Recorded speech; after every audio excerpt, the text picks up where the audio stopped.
નમસ્કાર, હું છું કુંજન રાવળ અને આપ જોઈ રહ્યા છો આઝાદ મીડિયા લાઈવ।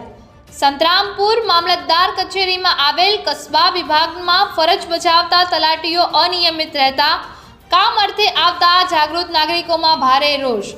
સૂત્રો દ્વારા જણાવ્યા મુજબ આજ રોજ સંતરામપુર નગરમાં આવેલ મામલતદાર કચેરી ખાતે એક જાગૃત નાગરિક પોતાના કામ અર્થે એક દાખલાના સહી સિક્કા કરવા માટે સંતરામપુર મામલતદાર કચેરી કસ્બા ઓફિસ ખાતે સવારના 10:30 કલાકે આવેલ અને તે દરમિયાન આ કસ્બા તલાટી વિભાગની બહારના દરવાજા બંધ હાલતમાં જોવા મળી આવ્યા હતા, જેથી આ જાગૃત નાગરિકે આ બાબતે ઓફિસમાં એક વ્યક્તિને પૂછતા જાણવા મળ્યું હતું કે સાહેબને બહેન 11 વાગ્યા પછી આવશે, જેથી આ જાગૃત નાગરિકે વેટ કર્યો।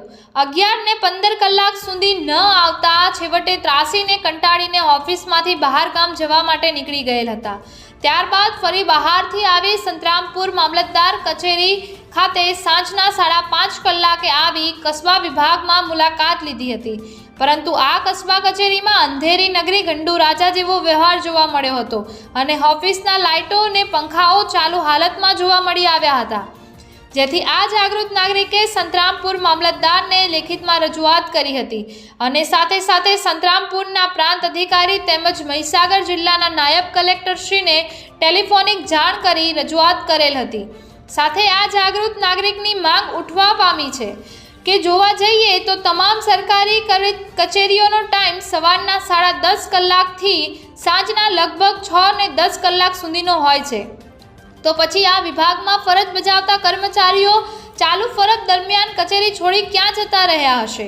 શું ઘરે જતા રહ્યા હશે કે પછી ફરવા જતા રહ્યા હશે? જેથી આ બાબતે સરકારનું ઉચ્ચ વહીવટી તંત્ર આ જવાબદારીઓ કર્મચારીઓ તથા અધિકારીઓ સામે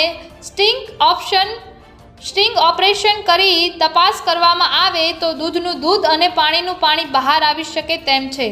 જુઓ આગલા અંકમાં। રિપોર્ટર સુરેશભાઈ પારગી, આઝાદ મીડિયા લાઈવ, સંતરામપુર। તપાસ કરે તો દૂધનું દૂધ અને પાણીનું પાણી બહાર આવી શકે તેમ છે।